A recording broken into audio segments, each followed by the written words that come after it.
ও বাবা, এত খেয়ে নিয়েছি, পেটটা কেমন নাইডাই করছে রে। আমার একই অবস্থা। মানে সত্যি কথা বলতে অনেকদিন পর না, মানে রুক্মিণী সত্যি খুব ভালো রান্না করে। ওর হাতে রান্না খেয়ে কিন্তু আমার পেট মন দুটোই ভরে গেছে। আচ্ছা, এই সুযোগে একটু সিনেমা দেখতে গেলে কেমন হয় বল? এখন সিনেমা? হ্যাঁ, না যাবার কি আছে? সিনেমা দেখার কোনো স্পেসিফিক টাইম লাইন আছে নাকি? আর তাছাড়া দুজনকে কাছাকাছি আনার জন্য ওই একটা চেষ্টা করে বসে থাকলে কিন্তু হবে না।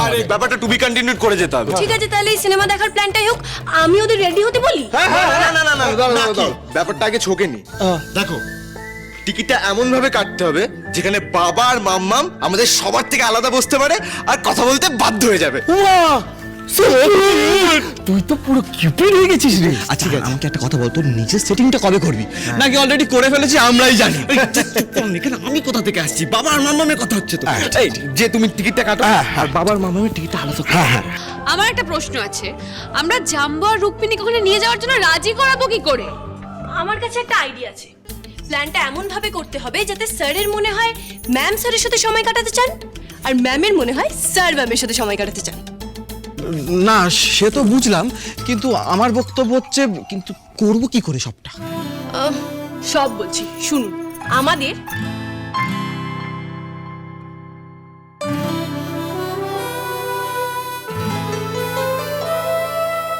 Super, this is a brilliant idea. এটা যদি এক্সিকিউট করা যায় তাহলে কিন্তু কেল্লা ফতে। সরি, কি হলো? আমি না এটা বাহ বাহ করতে পারছি না, কারণ আমি জানি বাবা এই কাজটা কোনোদিনও করবে না। ঠিক করবে, সেই ব্যবস্থা আমি করছি। বাবা বাবা, এই তো একেবারে দারুণ বুদ্ধি হয়েছে।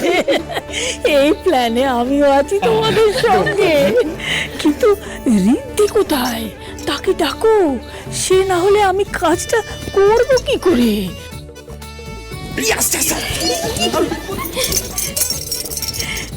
আমি মেলে দেখে নিয়েছি, সবকটাই অ্যাপ্রুভড, আপনি পাঠিয়ে দিন। ওকে দাদু ভাই, দাদু ভাই, এসো এসো এসো এসো ম্যাডাম। এসো, এখানে বসো, দেখি আমার কাছে এসে বসো। হ্যাঁ, তুমি ওইদিকে কোথায় গিয়েছিলে গো? আর বলো না, এত খেয়ে নিয়েছি, একটু হাঁটতে গেছিলাম। ঠিক বলেছ, রুক্মিণী দিদি ভাই এত ভালো রান্না করেছে, সবাই একেবারে মন ভরে খেয়েছে। হ্যাঁ শোনো না, বলছিলাম কি যে তুমি ফুলসজ্জার দিনে রুক্মিণীকে কিছু দিচ্ছ তো? কিছু দেওয়ার ছিল, মানে আমি তো কিছু দিইনি। কেন, কিছু দিতে হতো নাকি? আমি ঠিক জানি তোমার কিছুতেই মনে থাকবে না, তাই আমি একটা ব্যবস্থা করে রেখেছি। এই দেখো, এটা এই না, এই প্যাকেটটা ধরো, এর মধ্যে একটা শাড়ি আছে।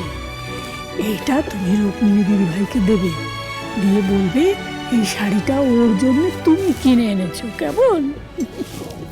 হ্যাঁ, আরও একটা কথা আছে, এবার আমি সবাইকে বলে রেখেছি তুমি রুক্মিণীকে নিয়ে সিনেমা দেখতে যাবে, বুঝেছো? যাও যাও যাও, দেরি করো না, তাড়াতাড়ি তৈরি হও। বলছি, শোনো না একটা কথা, আমি তো এটা কিনিনি, তুমি তো কিনেছো, তুমি দাও না। আমি যখন বলেছি এটা দিতে হবে, তখন তোমাকে দিতেই হবে। যাও যাও যাও যাও, আমি যাও না, যাও।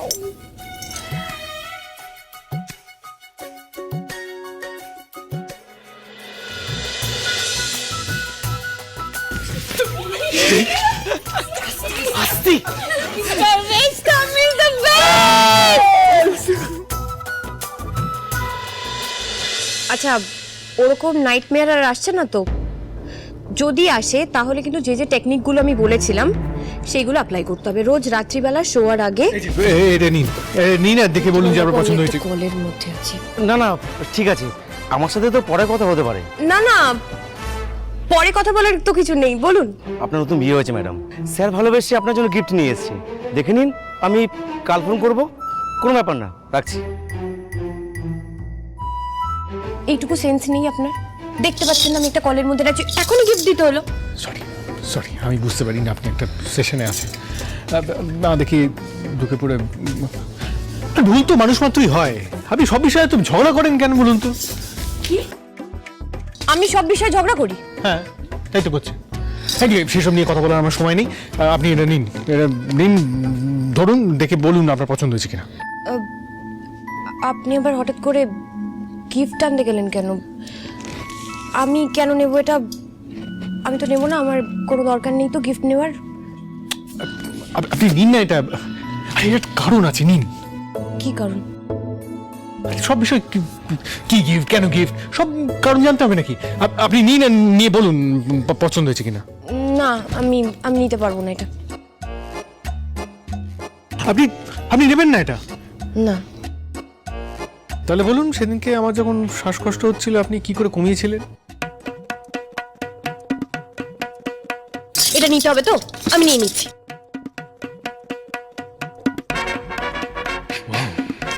This really works like magic. আচ্ছা, যেটা বলার জন্য এলাম সেটা হলো যে আপনি একটু রেডি হয়ে নিন, আমরা ওই ইভিনিং শো ওরা সব প্ল্যান করেছে, ওটা সিনেমা দেখতে যাব। আপনি না বেরোলে রেডি কি করে হবে? আপনি বেরোন, আমি রেডি হয়ে নিচ্ছি। না, আমি বেরোতে পারবো না। মানে কি? না মানে আমাকে একসাথে রেডি হতে হবে, তাই জন্য। মানে আপনি আর আমি এক ঘরে একসাথে রেডি হব? অসম্ভব, আমি পারবো না, আমি কমফোর্টেবল ফিল করবো না। আপনি বেরোন প্লিজ। না মানে আমি ওটা মিন করিনি, আমি অফকোর্স। ঠিক আছে, আপনি ওয়াশরুমে চলে যান, আমি ঘরে রেডি হই। উল্টোটা হবে। আপনি তো এমনি থাকতে পছন্দ করেন ওয়াশরুমে, আর ওয়াশরুমটা তো মোটামুটি ঘরের সমান। আপনি গিয়ে ওখানে চেঞ্জ করে নিন, আমি শাড়ি ওখানে গিয়ে চেঞ্জ করতে পারবো না। আপনি এরকম অকারণে তো ভালোবাসেন কেন, ঝগড়া করতে? আর একবার যদি বলেন আমি ঝগড়া করেছি, তাহলে কিন্তু গিফটটাও নেবো না, ধরে দেবো। ঠিক আছে, এত ইরিটেটিং না, ইচ্ছে করে এগুলো করে।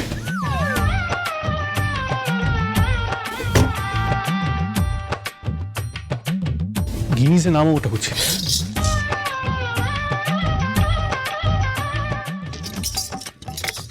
কি আটকে দিলেন কেন? যাতে আমার চেঞ্জ না হওয়া অবধি আপনি ওখানেই থাকেন, বুঝতে পেরেছেন? নিন এবার তাড়াতাড়ি রেডি হন।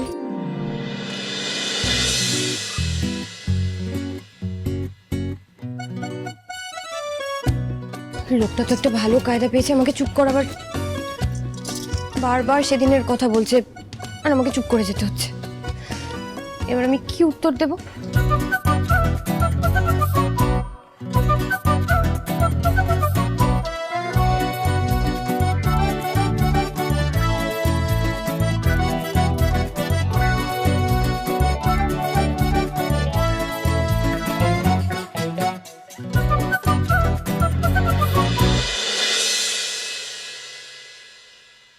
আমি তোমারও সঙ্গে বেঁধেছি আমার প্রাণ সুরেরও বাঁধনে। তুমি জানো না আমি তোমারে পেয়েছি অজানা সাধনে। সে সাধনায় মিশিয়া যায় বকুল কন্দ, সে সাধনায় মিলিয়া যায় কবির ছন্দ। তুমি জানো না থেকে রেখেছি তোমার নাম রঙিন আচ্ছাদনে।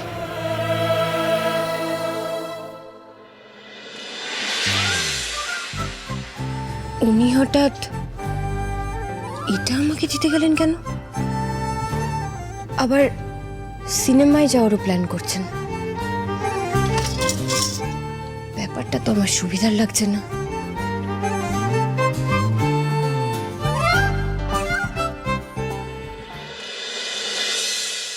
কি দরজা তো খোলা? আরে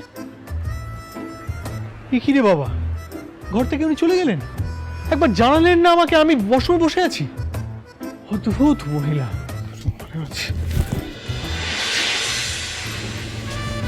আমি তোমারও সঙ্গে বেঁধেছি আমারও প্রাণ সুরের বাঁধনে।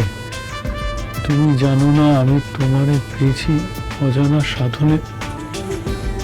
সর্বনাশ করেছে। এসব কি রুক্মিণী লিখেছেন আমার জন্য? এই খেয়েছে এবার।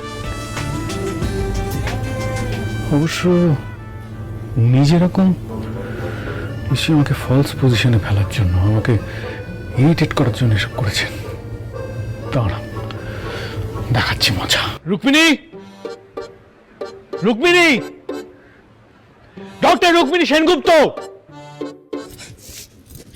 ডক্টর রুক্মিণী সিংহ রায়, লাজরে মতন মরণ করছি আপনাকে।